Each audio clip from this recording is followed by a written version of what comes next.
ঘুরে ঘাড়ে আবার রুমেতে আসলাম। তো ওই দিনটা আমরা রুমে থাকলাম না, ওখান থেকে আমরা চলে গেলাম, কারণ পরের দিনটা তো যদি থাকতাম কিছু না কিছু একটা হতো, সেই জন্য আমরা ওই দিন রুমেতে আর কাটালাম না, ওখান থেকে বেরিয়ে এলাম।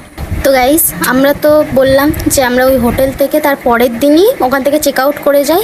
গিয়ে ওখান থেকে যে আমরা বেরিয়ে এলাম, আমরা সত্যিই ভেবেছিলাম যে ওখান থেকে বেরিয়ে আসার পর হয়তো আর আমাদের সাথে এরকম কিছু ঘটবে না। সেটাই আমাদের জীবনে সবচেয়ে বড় ভুল ছিল যে আমরা ওই হোটেলে উঠেছিলাম।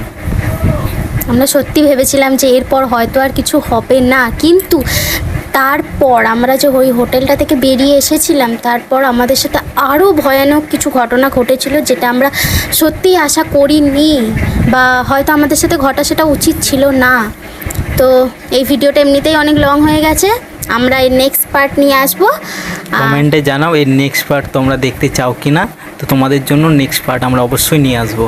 আর তোমাদের কাছেও যদি কোনো ভালো হরর স্টোরি থেকে থাকে তাহলে সেটা কমেন্টে দিও।